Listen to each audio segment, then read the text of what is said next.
ശാസ്ത്രീയ യജുർവേദ പഠനം ക്ലാസ് 79.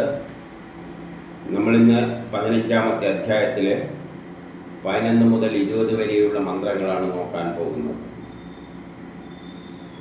അതിൽ പല ദേവതകളായതുകൊണ്ട് ഓരോന്നായിട്ട് നമുക്ക് നോക്കാം. ആദ്യം 11-ൽ രുദ്രന്മാരാണ് ദേവതകൾ. രുദ്രന്മാർ എന്ന് പറയുന്നത് ആറ്റങ്ങളാണ്. അപ്പോൾ ഇവിടെ പറയുകയാണ് നിന്നെ പുലർത്തുന്നത് 11 രുദ്രന്മാരാണ്. ആറ്റങ്ങൾ 11 തരത്തിലാണുള്ളത്. വേദം 11 തരത്തിലാണ് ക്ലാസിഫൈ ചെയ്യുന്നത്. കാരണം ഒരാറ്റത്തിൻ്റെ സ്വഭാവം ഏറ്റവും പുറത്തുള്ള ഔട്ടർ മോസ്റ്റ് ഓർബിറ്റാണ്. അപ്പോൾ 1 മുതൽ 8 വരെ. അപ്പോൾ 8 തരം ആറ്റം അവിടെ തന്നെ വരും. ഹൈഡ്രേൻ്റെ കാര്യത്തിൽ പക്ഷേ ഒരു പ്രത്യേകതയുണ്ട്. ഒറ്റ ഓർബിറ്റേ ഉള്ളെങ്കിൽ അതിൽ 2 പാടുള്ളൂ. അപ്പോൾ അതിൽ 1 2, അപ്പോൾ 8 2 10 പിന്നെ ഹൈഡ്രേൻ ആറ്റത്തിൽ നിന്ന് ഒരു ഇലക്ട്രോൺ മാറ്റിക്കഴിഞ്ഞാൽ അതും ഒരു ഹൈഡ്രേൻ അയോൺ മാതിരിയാക്കി. അങ്ങനെ 11 രുദ്രന്മാരാണ് ആറ്റങ്ങൾ. ഇതാണ് പ്രപഞ്ച സൃഷ്ടിക്ക് പിന്നിലുള്ളത്. ആയുധങ്ങളിലും ഉപകരണങ്ങളിലും എല്ലാം അഗ്നിയായിട്ട് വസിക്കുന്നത് ഇതാണ്, രുദ്രന്മാരാണ്. അപ്പം രുദ്രന്മാരാണ് ഒരു വസ്തുവിൻ്റെ സ്വഭാവം നിശ്ചയിക്കുന്നത്. ആയുധമായാലും എന്ത് ഉപകരണമായാലും അതിൻ്റെ സ്വഭാവം നിശ്ചയിക്കുന്നത് ആറ്റങ്ങളാണ്. ആറ്റം എന്നത് തന്നെ അതിൻ്റെ ഊർജമാണ്. ഊർജം എന്നത് അഗ്നിയാണ്. ആറ്റത്തിൽ നിന്ന് അഗ്നിയാണ് പുറത്തേക്ക് വരിക ഊർജ രൂപത്തിൽ. അത് ഇലക്ട്രോൺ എനർജി ആയിട്ട് വരാം, ഓർബിറ്റൽ എനർജി ആയിട്ട് വരാം, ന്യൂക്ലിയർ എനർജി ആയിട്ടെല്ലാം വരാം. 15 വിധത്തിൽ ഇന്ദ്രന് പ്രണാമം അർപ്പിക്കുന്നു. അപ്പോൾ അതിൽ തന്നെ ഇൻഓർഗാനിക് ആറ്റംസ് ഒന്നും പ്രവർത്തിക്കാൻ പോകുന്നില്ല. അതുകൊണ്ട് 15 വിധത്തിലാണ് ഇന്ദ്രൻ അതിനെ പ്രണാമം അർപ്പിക്കുന്നത്. ഇന്ദ്രനാണ് രാസപ്രവർത്തനങ്ങളിലെല്ലാം പങ്കെടുക്കുന്നത്. ആറ്റങ്ങൾ കൂടി ചേർന്നിട്ടാണ് പുതിയ വസ്തുക്കൾ ഉണ്ടാകുന്നത്. അതിൽ ഇന്ദ്രനാണ് അതിനെ ഏകോപിപ്പിക്കുന്നത്. അതിൽ ന്യൂട്രലായിട്ടുള്ള ഇനേർട്ട് ഗ്യാസസ് ഒഴിച്ച് ബാക്കിയെല്ലാമാണ് പ്രവർത്തിക്കുന്നത്. അത് 15 വിധത്തിൽ ഇന്ദ്രൻ അതിനെ യോജിപ്പിക്കുന്നുണ്ട് എന്ന് പറയുകയാണ്. അത് പലതരം ബോണ്ടുകളുണ്ട്. ഓർബിറ്റ് മാത്രമല്ല ഡിസൈഡ് ചെയ്യുന്നത്, അത് കൂടിച്ചേരുന്നതും പല വിധത്തിലാണ്. അതിൽ ഇനേർട്ട് ഗ്യാസസ് പങ്കെടുക്കില്ല. മറ്റുള്ള വിധം എന്ന് പറയുമ്പോൾ കോവാലൻ്റ്, കോർഡിനേറ്റ് ബോണ്ട്, അയണിക്ക്, ഇങ്ങനെയെല്ലാം ഉണ്ട്. അങ്ങനെ 15 വിധത്തിലാണ് ഇന്ദ്രൻ അതിനെ ഉപയോഗിക്കുന്നത്. ഭൂമിയിലുള്ള അഗ്നിക്ക് കാരണം അതിനെ നിലനിർത്തുന്നത് സൂര്യനാണ്. ഭൂമിയിൽ അഗ്നി വരുന്നത് സൂര്യനിൽ നിന്നാണ്. എന്നാൽ വസ്തുക്കളിൽ നമുക്ക് ആറ്റങ്ങൾ കമ്പൈൻ ചെയ്താൽ ഹൈഡ്രജനും ഓക്സിജനും കമ്പൈൻ ചെയ്യുമ്പോൾ തീ ഉണ്ടാവും. പക്ഷേ ഭൂമിയിലുള്ള അഗ്നിയെ നിലനിർത്തുന്നത് സൂര്യനാണ്. നമുക്കറിയുന്ന കാര്യം തന്നെയാണ്. ആ അഗ്നിയെ മനുഷ്യർ സ്തുതിക്കുന്നു. എന്തുകൊണ്ട്? ഈ ഊർജം ഉപയോഗിച്ചുകൊണ്ടാണ് സൂര്യനിൽ നിന്ന് കിട്ടുന്നതും ആറ്റങ്ങളിൽ നിന്ന് കിട്ടുന്നതുമെല്ലാം ഊർജം ഉപയോഗിച്ചുകൊണ്ടാണ് മനുഷ്യർ യജ്ഞങ്ങൾ ചെയ്യുന്നത്. അതുകൊണ്ട് മനുഷ്യർ ആ അഗ്നിയെ സ്തുതിച്ചു പാടുന്നു. അഗ്നിക്കായിട്ട് സാമവേദം ആലപിക്കുന്നു. സാമവേദം എന്ന് പറഞ്ഞാൽ കെമിസ്ട്രിയാണ്. കെമിസ്ട്രിയിലൂടെയാണ് എല്ലാ രാസപ്രവർത്തനങ്ങളും നടക്കുന്നത്. അതുകൊണ്ട് അഗ്നിക്കായിട്ട് സാമദാനം ആലപിക്കുന്നു. രാസപ്രവർത്തനത്തിലൂടെയാണ് ഈ പ്രപഞ്ചത്തിലുള്ള എല്ലാം ഉണ്ടാകുന്നത്. നമ്മൾ എന്ത് വസ്തു ഉണ്ടാക്കുന്നുണ്ടെങ്കിലും അവിടെ ഒരു രാസപ്രവർത്തനം ഉണ്ട്. അത് സാമവേദവുമായിട്ട് ബന്ധപ്പെട്ടതാണ്. അത് അന്തരീക്ഷത്തിൽ ഉറപ്പിക്കപ്പെട്ടിട്ടുണ്ട്. അന്തരീക്ഷത്തിലും അയനൈസ്ഡ് ഫോമിലാണ് മേഘങ്ങളെല്ലാമായിട്ട് അന്തരീക്ഷം രൂപം പ്രാപിക്കുന്നത്.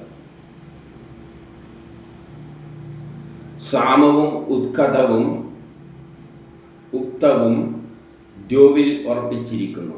ഇത് നമ്മൾ കഴിഞ്ഞ പ്രാവശ്യം കണ്ടതാണ്. സാമവേദത്തിൽ പറഞ്ഞ കാര്യങ്ങൾ ഇതിൽ തന്നെയാണെന്ന് തോന്നുന്നു. അഗ്നിദേവന്മാരിൽ ആദ്യനാൾ മുമ്പ് പറഞ്ഞു തന്നെയാണ് ആദ്യമുണ്ടായ ദേവത 33 ഉണ്ടായിട്ടുണ്ടെങ്കിലും ആദ്യമുണ്ടായത് അഗ്നിയാണ്. അപ്പം അഗ്നി ദേവന്മാരിൽ ആദ്യമുള്ളവനാണ്.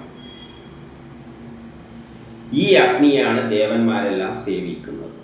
ദേവന്മാർ എന്ന് പറഞ്ഞാൽ പ്രപഞ്ചത്തിലെ 33 വസ്തുക്കളും അഗ്നിയെ ഉപയോഗിച്ചുകൊണ്ടാണ് നിലനിൽക്കുന്നത്. ഉദാഹരണമായിട്ട് ജലം ഒരു ദേവതയാണ്. അതിൽ അഗ്നി ഞങ്ങൾ എടുത്തു കഴിഞ്ഞാൽ ഐസ് എന്ന ദേവതയായിട്ട് മാറും. അതിൽ കുറേ അഗ്നി കൊടുത്തു കഴിഞ്ഞാൽ ജലം സ്റ്റീമായിട്ട് മാറും, സ്റ്റീം എന്ന ദേവതയായി മാറും. അപ്പം ദേവതകളെല്ലാം അഗ്നിയെ ആശ്രയിച്ചാണ് നിലനിൽക്കുന്നത്. ജ്ഞാനികൾക്ക് അഗ്നിയെപ്പറ്റി മനസ്സിലാകുന്നുണ്ട്. ജ്ഞാനികളായവർ അഗ്നിവിദ്യ മനസ്സിലാക്കുന്നു.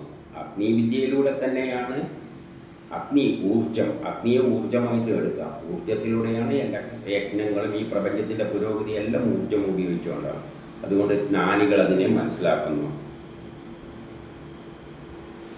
ജലസമൃദ്ധിയുള്ളിടത്ത് പ്രതിഷ്ഠിക്കപ്പെടുന്ന അഗ്നി തെക്കൻ ദിശ പോലെ ജ്വലിക്കുന്നു. ജലസമൃദ്ധിയുള്ളിടത്ത് പ്രതിഷ്ഠിക്കപ്പെടുന്ന അഗ്നി, ജലസമൃദ്ധിയുള്ളിടത്ത് അഗ്നിയെ പ്രതിഷ്ഠിച്ചിട്ടുണ്ട്. അത് എവിടെയാണ് ജലസമൃദ്ധി ഉണ്ടാവുക? മഴ പെയ്യുന്നിടത്ത്. മഴ പെയ്യുന്നതിന് പിന്നിലുള്ള ആരാണ്? അഗ്നിയാണ്. അഗ്നി ജലത്തെ മുകളിലേക്ക് ഉയർത്തും, എന്നിട്ട് മഴയായിട്ട് അവിടെ പെയ്യിപ്പിക്കുകയും ചെയ്യും. അപ്പോൾ അതെല്ലാം അഗ്നി അവൻ്റെ കൂടെ ഉണ്ട്. ഇനി 12 അഗ്നി ദേവതകളുടെ അധിപനായ അഗ്നി. എല്ലാ ദേവതകളുടെയും അധിപൻ അഗ്നിയാണ്. അഗ്നിയില്ലെങ്കിൽ പിന്നെ വേറെ ഒന്നിനും അഗ്നി തന്നെയാണ് ദേവതകളായിട്ട് എല്ലാ വസ്തുക്കളായിട്ട് മാറിയത്. E=mc². എനർജിയാണ് ദ്രവ്യമായിട്ട് മാറിയത്. പശ്ചിമദിക്കിനെ ജ്വലിപ്പിക്കുന്നു.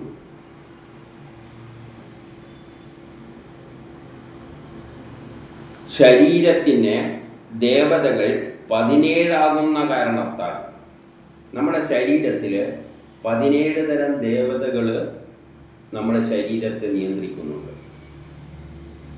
ദേവതകൾ എന്ന് പറഞ്ഞാൽ പ്രധാനപ്പെട്ട ദേവതകൾ എന്താണ്? നവഗ്രഹങ്ങളുണ്ട് ജ്യോതിഷപ്രകാരമായിട്ട്. പിന്നെ ബാക്കിയുള്ള വസ്തുക്കൾ 8 ഓർബിറ്റുകളായിട്ട് ബന്ധപ്പെട്ട വസ്തുക്കൾ. ഇതെല്ലാം നമ്മുടെ ശരീരത്തെ വസ്തുക്കളെ 8ആയിട്ട് തിരിക്കാം. ഔട്ടർ മോസ്റ്റ് ഓർബിറ്റ് ആ തരത്തിൽ. അങ്ങനെ ഇവിടെ ക്ലാസിഫൈ ചെയ്തിരിക്കുന്നത് പലതരത്തിലാക്കാം. അപ്പോൾ അതിലേക്ക് 17 കാരണത്താൽ 17 സാമങ്ങളാൽ ശുദ്ധിക്കപ്പെടുന്നു. 17 തരത്തിലാണ് ഈ സാമവേദം കെമിസ്ട്രിയിലൂടെയാണ്. നമ്മൾ കഴിക്കുന്ന ഭക്ഷണം എല്ലാം കെമിസ്ട്രിയായിട്ട് ബന്ധപ്പെട്ടല്ലേ. പാചകം ചെയ്യുന്നതെല്ലാം കെമിസ്ട്രി തന്നെയാണ്. അപ്പം നമ്മുടെ ശരീരത്തെ പരിപാലിക്കുന്നത് 17 സാമങ്ങളാലാണ്. ഈ അഗ്നി കാരണമാണ് അന്ധകാരം അല്ലെങ്കിൽ അജ്ഞാനം ഒഴിഞ്ഞു പോകുന്നത്. അഗ്നി കാരണം അജ്ഞാനം ഒഴിഞ്ഞു പോകുന്നു. അന്ധകാരം ഒഴിഞ്ഞു പോകും. വെളിച്ചം വരുമ്പോൾ അന്ധകാരം പോകും. അജ്ഞാനം എന്ന് പറഞ്ഞാൽ ജ്ഞാനം അവിടെ ബുദ്ധിയാണ്. ബുദ്ധിയെ ഉണർത്തുന്നതും അഗ്നിയാണ്. അപ്പോൾ നമ്മുടെ അജ്ഞാനമെല്ലാം അകന്നു പോകും. അതുകൊണ്ട് തന്നെ അഗ്നിയാണ് ദേവന്മാരിൽ ഏറ്റവും ശ്രേഷ്ഠനായത്. ദേവന്മാരിൽ എല്ലാം ജലവും വായുവും എല്ലാം ദേവതകൾ തന്നെയാണ്. പക്ഷേ ഏറ്റവും ശ്രേഷ്ഠമായത് അഗ്നിയാണ്. കാരണം ഊർജമില്ലാതെ ഒരു പരിപാടി നടക്കില്ല. അതുകൊണ്ട് മഹത്വത്തിനായി നമ്മൾ സാമഗാനം ആലപിക്കുക. ലോക പുരോഗതിക്കായിട്ട് മഹത്വം നേടാനായിട്ട് സാമഗാനം ആലപിക്കുക. സാമഗാനം എന്ന് പറഞ്ഞാൽ കെമിസ്ട്രിയിലൂടെയാണ് ലോകത്തിൻ്റെ പുരോഗതി. സാമഗാനം എന്ന് പറഞ്ഞാൽ കെമിസ്ട്രിയായിട്ട് ബന്ധപ്പെട്ടതാണ്. അപ്പം ലോകത്തിൻ്റെ പുരോഗതി സാമഗാനത്തിലൂടെയാണ് സംഭവിക്കുന്നത്. ഈ അന്തരീക്ഷത്തിലെല്ലാം ഐശ്വര്യം കുടികൊള്ളുന്നുണ്ട്. അന്തരീക്ഷത്തിലും ഐശ്വര്യം കുടികൊള്ളുന്നുണ്ട്. യഥാർത്ഥത്തിൽ അന്തരീക്ഷത്തിലുള്ള മഴ തന്നെയാണ് നമ്മൾ ഭൂമിയിൽ പ്രോസ്പെരിറ്റി ഉണ്ടാക്കുന്നത്. അതുമാത്രമല്ല അന്തരീക്ഷത്തിൽ വായുവുണ്ട്. വായു ഇല്ലാതെ നമുക്ക് ജീവിക്കാൻ പറ്റില്ല. വിശ്വദേവന്മാരാണ് ഈ അന്തരീക്ഷം സൃഷ്ടിച്ചത്. അന്തരീക്ഷം സൃഷ്ടിച്ചത് ഈ ദേവതകളെല്ലാം കൂടി ആരാണ്? ഇന്ദ്രനുണ്ട്, ജലഗണങ്ങളുണ്ട്, മേഘങ്ങളുണ്ട്, ഇതെല്ലാം വായുവുണ്ട്. ഇവരെല്ലാം അന്തരീക്ഷം സൃഷ്ടിച്ചിരിക്കുന്നത്. ഐശ്വര്യത്തിൻ്റെ അധിപതി ആരാണെന്ന് അന്വേഷിച്ചാൽ അത് മനസ്സിലാകും. ആ ദേവന്മാരെയെല്ലാം മനസ്സിലാകും. നമുക്ക് ഐശ്വര്യം നൽകുന്ന അന്തരീക്ഷത്തിലുള്ള ദേവതകൾ ഏതാണ്ടാണെന്ന് അന്വേഷിച്ചാൽ നമുക്ക് മനസ്സിലാകുന്നു. അന്തരീക്ഷത്തിലെ ഏതെല്ലാം ദേവതകളാണ് നമുക്ക് ഐശ്വര്യം നൽകുന്നത്? അന്തരീക്ഷത്തിൽ നിന്നാണ് നമുക്ക് വെളിച്ചം കിട്ടുന്നത്, ചൂട് കിട്ടുന്നത്, വായു കിട്ടുന്നത്, മഴ കിട്ടുന്നത്. ഇതെല്ലാം അതിൻ്റെ പിന്നിലുള്ള ഇന്ദ്രൻ മുതലായ ദേവതകളെല്ലാം, മരുത്തുക്കളെല്ലാം അതിനെ സ്വാധീനിക്കുന്നുണ്ട്. ഈ യജ്ഞകർത്താവ് സ്വർഗത്തെ സ്വീകരിക്കുന്നു. ഈ യജ്ഞം നടത്തുമ്പോൾ നമ്മൾ സ്വർഗത്തെയും സ്വീകരിക്കുന്നു. സ്വർഗം എന്ന് പറഞ്ഞാൽ ഭൂമിക്ക് മുകളിലുള്ള എല്ലാം സ്വർഗമാണ്. അപ്പം എല്ലാ ഗ്രഹങ്ങളെയും നമ്മൾ സ്വീകരിക്കുന്നുണ്ട്. ഭൂമിക്ക് മുകളിൽ എത്രയോ ഗോളങ്ങളുണ്ട്, അതെല്ലാം നമ്മളെ സ്വാധീനിക്കുന്നുണ്ട്. മരുത്തുക്കളുണ്ട്, അതെല്ലാം നമ്മളെ സ്വാധീനിക്കുന്നുണ്ട്. മരുത്തുക്കൾ ഏതാണെന്നെല്ലാം മുമ്പ് പറഞ്ഞു കഴിഞ്ഞു.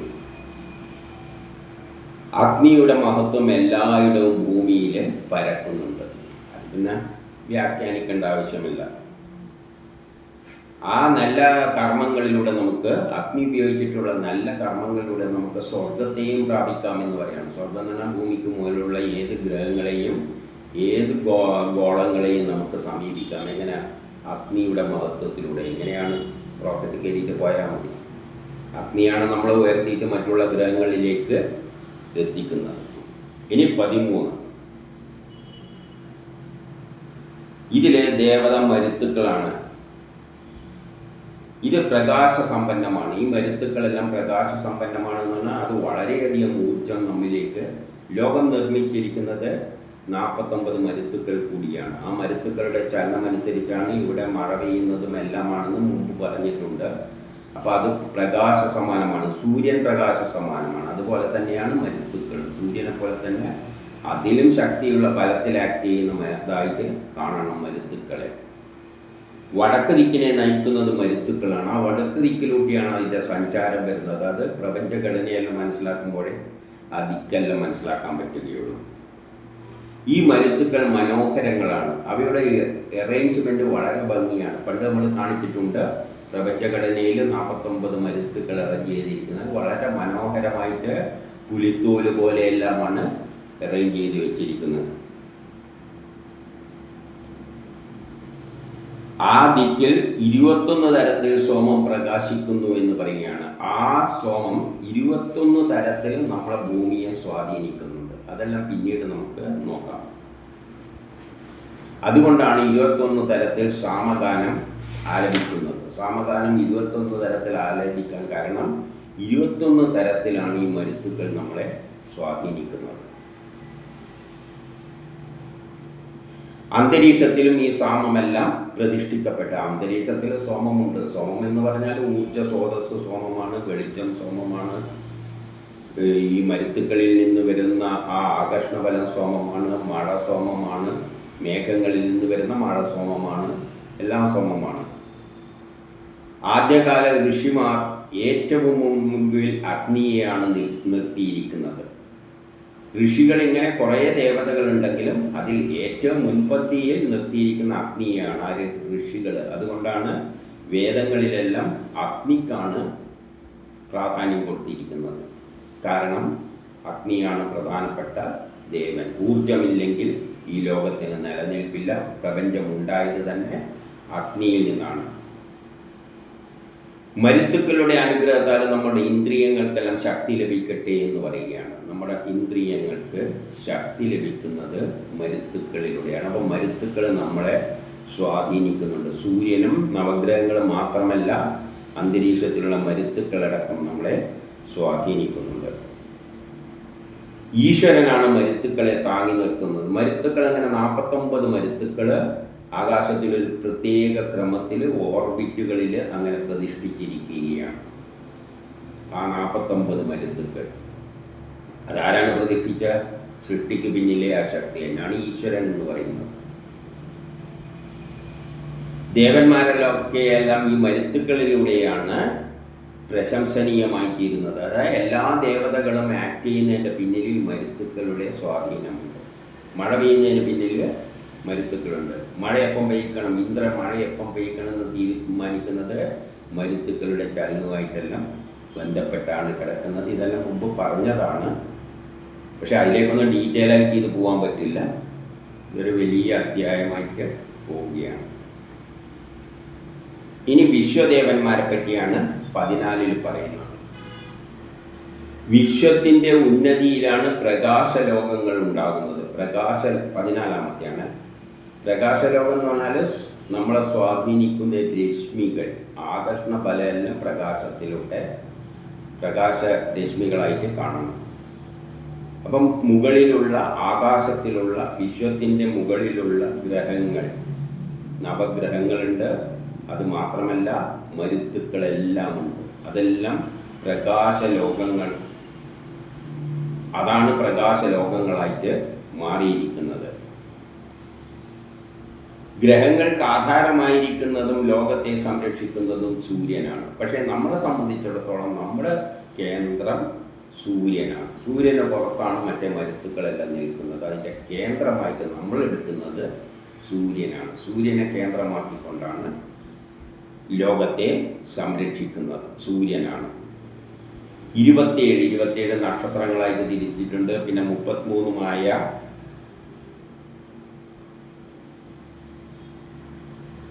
ഇവയെല്ലാം കൂടിയിട്ട് മനുഷ്യരിൽ നിന്നും വൈഷമ്യങ്ങൾ ഒഴിവാക്കട്ടെ. അപ്പോൾ 27 നക്ഷത്ര കൂട്ടങ്ങളായിട്ട് ലോകത്തെ തിരിച്ചിട്ടുണ്ട്. പിന്നെ വേറെ 33 തിരിച്ചിട്ടുണ്ട്. ഇതെല്ലാം കൂടി അത് പ്രപഞ്ചം ഘടനയായിട്ട് ബന്ധപ്പെട്ട കാര്യങ്ങളാണ്. 27 ആകാശത്ത് 27 നക്ഷത്ര കൂട്ടങ്ങളായിട്ടാണ് തിരിച്ചിരിക്കുന്നത്. അത് ഒരൊറ്റ നക്ഷത്രമൊന്നുമല്ല, കൂട്ടമായിട്ട്. അങ്ങനെ 33 വേറെ തിരിച്ചിട്ടുണ്ട്. ഇതെല്ലാം കൂടിയിട്ടാണ് നമ്മുടെ വൈഷമ്യങ്ങൾ ഒഴിവാക്കുന്നതെന്ന് പറഞ്ഞാൽ ഇങ്ങനെ പല കാര്യങ്ങളും നക്ഷത്ര സമൂഹങ്ങളും ഗ്രഹങ്ങളും എല്ലാം കൂടിയിട്ടാണ് നമ്മുടെ വൈഷമ്യങ്ങളെ നമ്മളെ മുന്നോട്ടേക്ക് നയിക്കുന്നത്. അങ്ങനെ മുന്നോട്ടേക്ക് നയിക്കുമ്പോൾ വൈഷമ്യങ്ങൾ ഉണ്ടാകും, ചിലപ്പോൾ നല്ല സുഖമെല്ലാം ഉണ്ടാകും. അഗ്നിയുടെ വിദ്യ അവർക്ക് ലഭിക്കട്ടെ. അതായത് ഊർജം ഉപയോഗിച്ചിട്ട് കർമ്മം ചെയ്യാനുള്ള വിദ്യ നമുക്ക് ലഭിക്കട്ടെ. അഗ്നി ഉപയോഗിച്ച് എന്തെല്ലാം ചെയ്യാം, അത് തന്നെയാണ് നമ്മളിപ്പോൾ ഉപയോഗിക്കുന്നത്. അഗ്നി ഉപയോഗിച്ച് ചായ ഉണ്ടാക്കാം, അഗ്നി ഉപയോഗിച്ചിട്ട് ചോറുണ്ടാക്കാം, ബിരിയാണി ഉണ്ടാക്കാം, എന്തെല്ലാം ഉണ്ടാക്കും പലതരത്തിൽ. അപ്പോൾ ആ വിദ്യ നമുക്ക് ലഭിക്കട്ടെ എന്ന് പറയാണ്.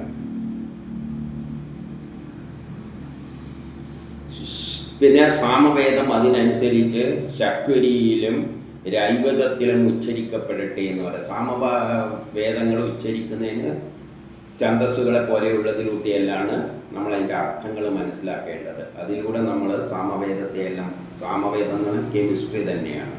കെമിസ്ട്രി ശരിയായ നിലയിൽ അർത്ഥസഹിതം നമ്മൾ മനസ്സിലാക്കിയിട്ട് ഉപയോഗിക്കട്ടെ എന്ന് പറയുകയാണ്. സൂര്യനെ ലോകത്തെ സംരക്ഷിക്കുന്ന സൂര്യൻ നമുക്ക് സ്വസ്ഥമായ ഭൂമിയെ പ്രദാനം ചെയ്യട്ടെ. സൂര്യനാണ് നമ്മളെ സംരക്ഷിച്ച് നിർത്തുന്നത്. അത് നമുക്ക് എന്ത് ചെയ്യണം? ഭൂമിയിൽ സ്വസ്ഥത ഉണ്ടാക്കി തരട്ടെ. ഇനി 15 കിഴക്ക് ദിക്കിലാണ് സൂര്യരശ്മികൾ ഉയരുന്നത്. അത് നമുക്കറിയാം. സൂര്യൻ കിഴക്കാണ്. സൂര്യൻ്റെ രശ്മികൾ ആദ്യമായിട്ട് വരുന്നത്. മാത്രമല്ല മറ്റനേകം രശ്മികളും ഉയരുന്നുണ്ട്. സൂര്യൻ മാത്രമല്ല അവിടെ ഉയരുന്നത്. സൂര്യൻ്റെ കൂടെ തന്നെ മറ്റുള്ള ഗോളങ്ങൾ, ബുധ, ശുക്ര, കുജൻ, ഇതെല്ലാം അവയുടെ രശ്മികൾ നമ്മളിലേക്ക് ഉദിച്ചു വരുമ്പോൾ അവയെല്ലാം നമ്മളെ സ്വാധീനിക്കുന്നുണ്ട്. പക്ഷേ സൂര്യൻ പ്രബലമായതുകൊണ്ടാണ് മറ്റുള്ളവരെയൊന്നും നമുക്കങ്ങനെ നേരിട്ട് അറിയാൻ പറ്റാത്തത്. പക്ഷേ മറ്റുള്ള ഗോളങ്ങളും എല്ലാം നമ്മളിൽ അവയുടെ രശ്മികൾ സ്വാധീനം ചെലുത്തുന്നുണ്ട്.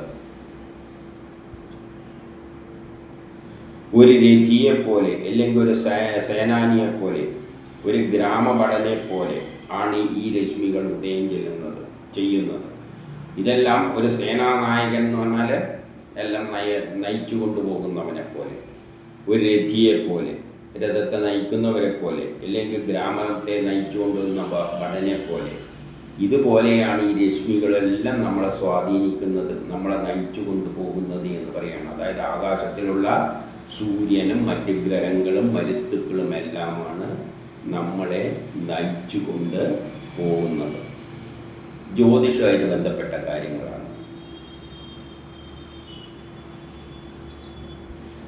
പ്രധാനപ്പെട്ടതും ഉപപ്രധാനവുമായ ദിശകളെ അപ്സരസ്സുകൾ എന്ന് പറയുന്നു. ഈ രശ്മികളെ തന്നെയാണ്, രശ്മികളിൽ ഒരു വിഭാഗത്തെയാണ് അപ്സരസ്സുകൾ എന്ന് പറയുന്നത്. അപ്സരസ്സുകൾ എന്ന് പറഞ്ഞാൽ ഈ ഗ്രഹങ്ങളിൽ നിന്ന് വരുന്ന ചില രശ്മികൾ തന്നെയാണ്. പക്ഷേ ആ രശ്മികളുടെ പ്രത്യേകത എന്താണെന്ന് വെച്ചാൽ, നമ്മളിൽ ചില വികാരങ്ങൾ ഉണ്ടാകുന്ന രശ്മികളെയാണ് അപ്സരസ്സുകൾ എന്ന് പറയുന്നത്. ഗ്രഹങ്ങൾ നിന്ന് വരുന്ന രശ്മികൾ അല്ലെങ്കിൽ ബലങ്ങൾ നമ്മളെ സ്വാധീനിക്കുന്നുണ്ട്, നമ്മളെ പഠിക്കാൻ പ്രേരിപ്പിക്കുന്നുണ്ട്, അതിന് പഠിപ്പിക്കുന്നുണ്ട്, നല്ല കാര്യത്തിനെല്ലാം പ്രേരിപ്പിച്ചു കൊണ്ടുപോകുന്നുണ്ട്.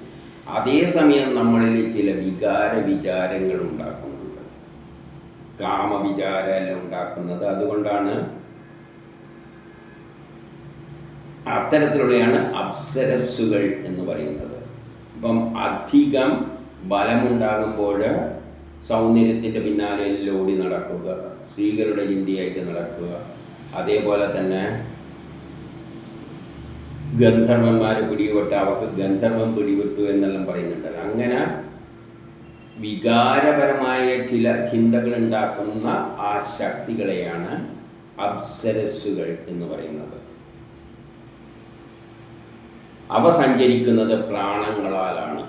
അവ സഞ്ചരിക്കുന്നത് നമ്മുടെ നാഡികളിലൂടെയാണ്. നമ്മളെ നാഡികളെ സ്വാധീനിച്ചിട്ട് മനസ്സിൽ ചെറിയ വിചാരങ്ങൾ ഉണ്ടാക്കും.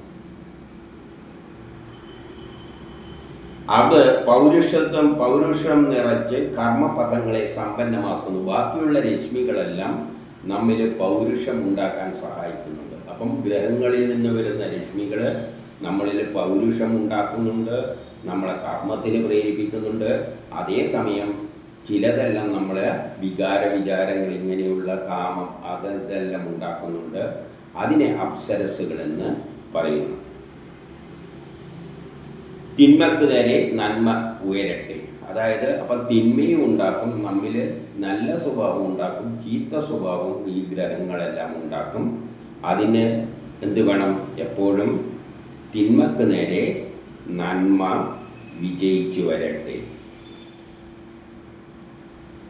ജ്ഞാനത്തെ എതിർക്കുന്നവരെ ജ്ഞാനവഴിയിലൂടെ നയിക്കാൻ ശ്രമിക്കുക. അതായത് പഠിക്കാതെ ജ്ഞാനമില്ലാതെ നടക്കുന്ന അജ്ഞാനികളെ ജ്ഞാനത്തിൻ്റെ വഴിയിലൂടെ നടക്കുവാൻ പ്രേരിപ്പിക്കുക എന്ന് പറയുകയാണ്. ഇനി ഗ്രീഷ്മ ഋതുവായിട്ട്, ഋതുക്കളെല്ലാം പറ്റി വസന്ത ഋതുവായിട്ട് ബന്ധപ്പെട്ടതാണ് മുമ്പ് പറഞ്ഞത്. എങ്കിൽ ഗ്രീഷ്മ ഋതുവായിട്ട് ബന്ധപ്പെട്ടാണ് 16 പറയുന്നത്. തെക്കൻ ദിക്കിൽ വിശ്വകർമാവ് ഇളം കാറ്റിനെ അയക്കുന്നു. ഗ്രീഷ്മകാലത്ത് ഒരു തണുപ്പ് കാറ്റ്. ഋതുക്കൾ ഉണ്ടാകുന്ന എന്താണ്? എലിപ്റ്റിക്കൽ ഓർബിറ്റിൽ ചുറ്റുന്നത് കൊണ്ടാണ്. ഗ്രഹങ്ങൾ എലിപ്റ്റിക്കൽ ഓർബിറ്റിൽ ചുറ്റുമ്പോൾ ചിലപ്പോൾ സൂര്യനോട് അടുക്കുകയും അകലുകയും ചെയ്യും. അപ്പോൾ അതിനനുസരിച്ച് സീസൺസ്, ഋതുക്കൾ ഉണ്ടാകും.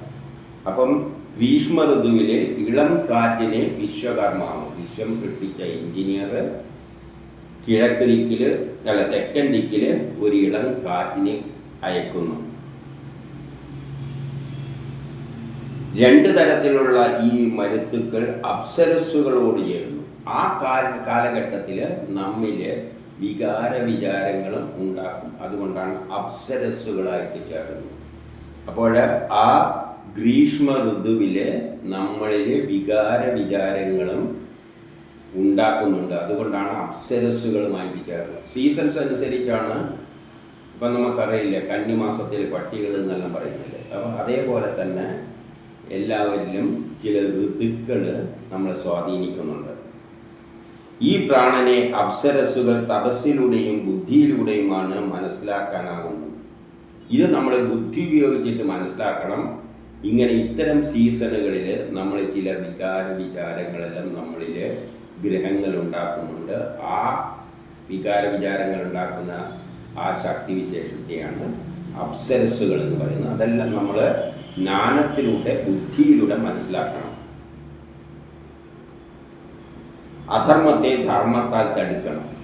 അധർമ്മം നാട്ടിലുണ്ടെങ്കിൽ അതിനെ ധർമ്മത്തിലൂടെ നയിക്കണം. അപ്പോൾ അപ്സരസ്സുകൾ സ്വാധീനിക്കുമ്പോൾ മനുഷ്യരിൽ വിചാരങ്ങൾ ഉണ്ടാകുമ്പം തെറ്റായ വഴിയിലേക്ക് പോകാനുള്ള സാധ്യതയുണ്ട്. അതിനെയെല്ലാം ധർമ്മത്തിലൂടെ നമ്മൾ നിയന്ത്രിച്ചെടുക്കണം.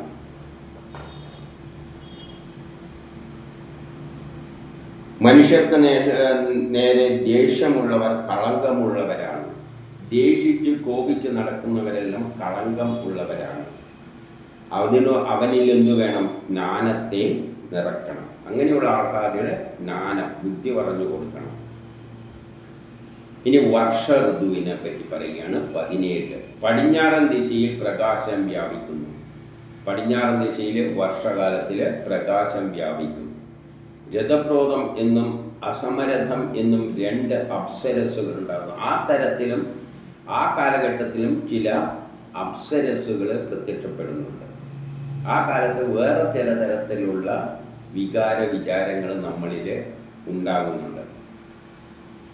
ആ പ്രകാശ ബിന്ദുക്കൾ അന്തരീക്ഷത്തിലൂടെ നിന്നുകൊണ്ട് നമ്മിൽ കർമ്മം ചെയ്യിപ്പിക്കുന്നു. അപ്പോൾ വർഷ ഋതുവിലും നമ്മിൽ ചില വിചാരങ്ങൾ ഉണ്ടാക്കുന്നുണ്ട്. അതിനനുസരിച്ച് നമ്മൾ കർമ്മങ്ങളിൽ ഏർപ്പെടുന്നുണ്ട്.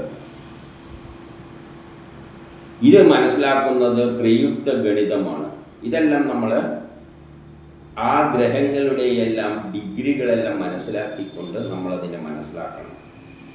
ഗ്രഹങ്ങൾ സൂര്യന് ഒരു പ്രത്യേക ഡിഗ്രിയിലെല്ലാം വരുമ്പോഴാണ് നമ്മൾ ഭൂമി ചുറ്റുമ്പോൾ ഒരു പ്രത്യേക സ്ഥാനത്ത് ആ എലിപ്റ്റിക്കൽ ഓർബിറ്റിൽ ഒരു പ്രത്യേക ഡിഗ്രിയിൽ വരുമ്പോഴാണ് ഇതെല്ലാം ഈ നമ്മളിൽ ഇത്തരം വിചാരങ്ങൾ ഉണ്ടാകുന്നത്. അത് നമ്മൾ ഗണിതത്താൽ മനസ്സിലാക്കണം എന്ന് പറയുകയാണ്. അത് ജ്യോതിഷത്തിൽ ഗണിതത്തിൻ്റെ അടിസ്ഥാനത്തിലാണ് ജ്യോതിഷം ആവിഷ്കരിച്ചിരിക്കുന്നത്.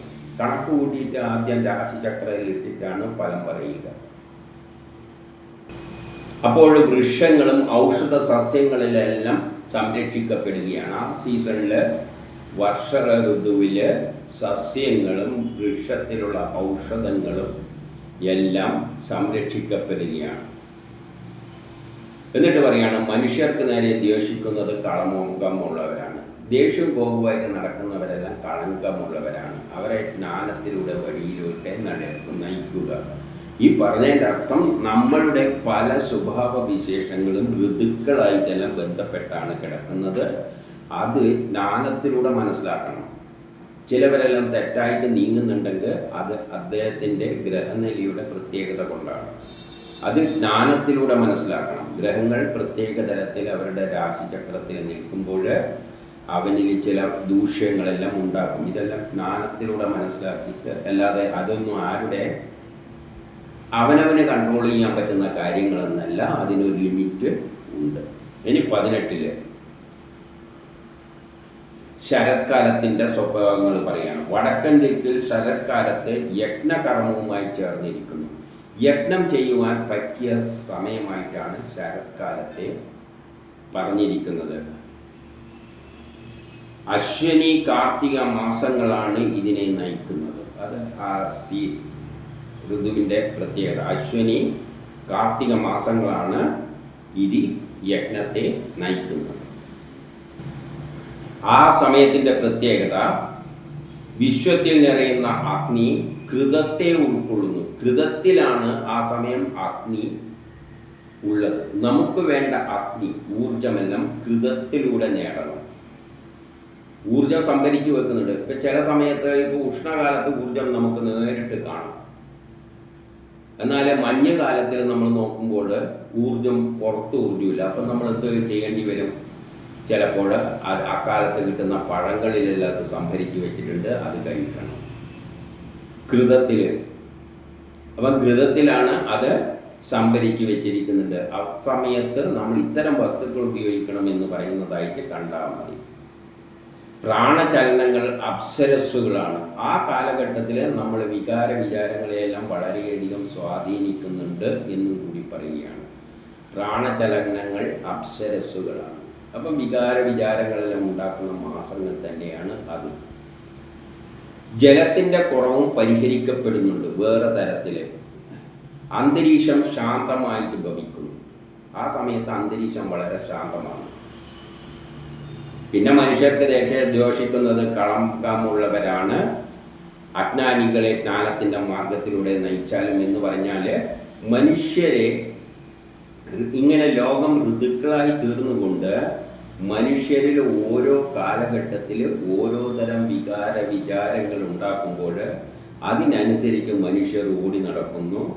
അത് ചിലപ്പോഴും മോശം കർമ്മത്തിലേക്കും പോകും, നല്ലതിലേക്കും പോകും. ചിലവർ നല്ല വഴിയിലൂടെ പോകും, ചിലവർ വിചാരങ്ങൾക്കെല്ലാം അടിമപ്പെട്ട് തെറ്റായ നിലയിലേക്ക് പോകും. അവരെയെല്ലാം ജ്ഞാനത്തിൻ്റെ വഴിയിലേക്ക് നയിക്കാൻ പറയുകയാണ്. കാരണം ഇതെല്ലാം ഗ്രഹങ്ങളാണ് മനുഷ്യനെ ഓരോന്നിലേക്ക് നയിച്ചു. അത് നല്ല വഴിയിലേക്കും പോകും, മോശം വഴിയിലേക്കും പോകും. അങ്ങനെ മോശം വഴിയിലേക്ക് പോകുന്നവരെ ജ്ഞാനത്തിലൂടെ പറഞ്ഞ് മനസ്സിലാക്കിപ്പിച്ചിട്ട് നമ്മൾ മുന്നോട്ടേക്ക് പോകണം എന്ന് പറയുകയാണ്. ഈ 19 ഹേമന്ത ഋതുയെ പറ്റി പറയുകയാണ്. ഉപരിസ്ഥാനത്ത് ഐശ്വര്യം നിറഞ്ഞിരിക്കുന്നു. അപ്പോൾ ഹേമന്ത കാലത്തിൽ ഉപരിസ്ഥാനത്ത് ഐശ്വര്യം നിറഞ്ഞിട്ടുണ്ട്. ശൈത്യത്തെ സ്വീകരിക്കുന്നത് മാർഗശീർഷവും പൗഷമാസവുമാണ്. ആ 2 മാസങ്ങൾ കൂടിയതാണ് ഈ ഹേമന്ത ഋതു.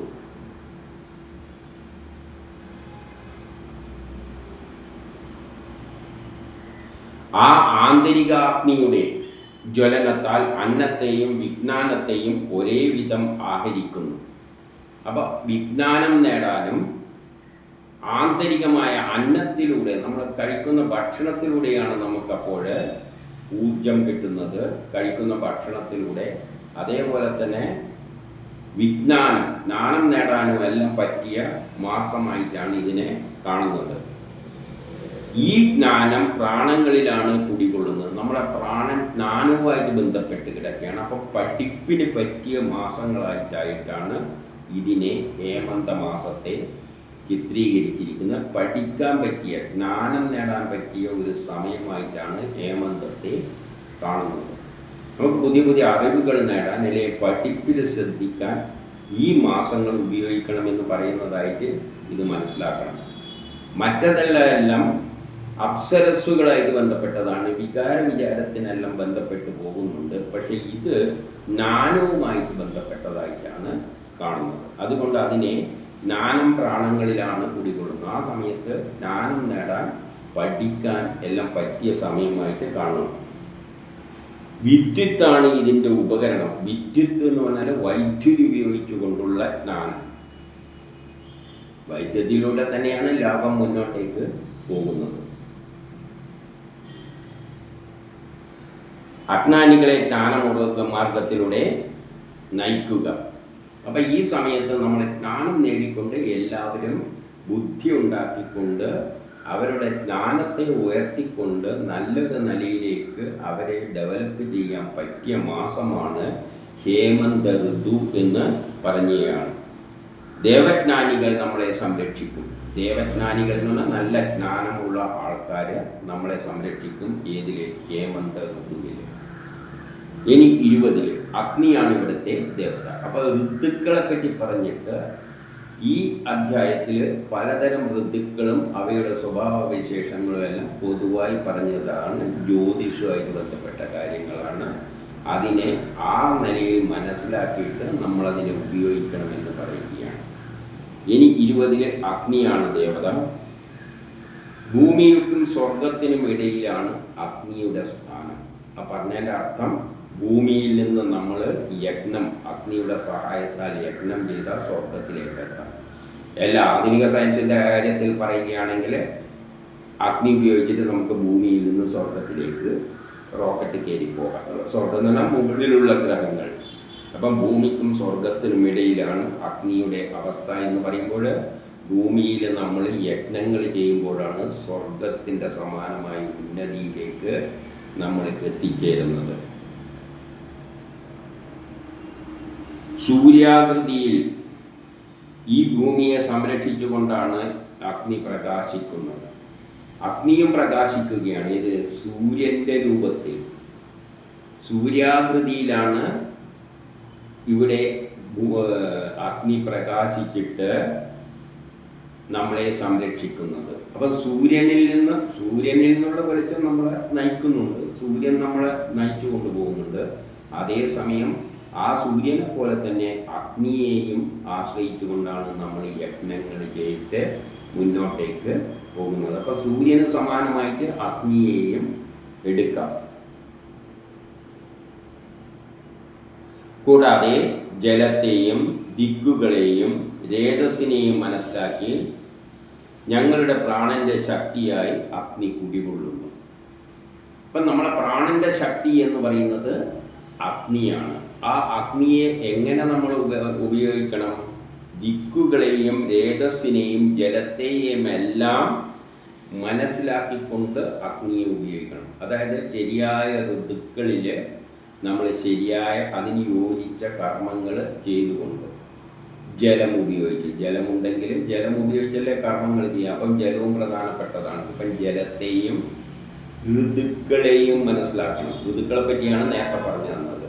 അപ്പം നമ്മൾ കൃഷി ചെയ്യുന്നത് ഋതുക്കൾ നോക്കി തന്നെയാണ്.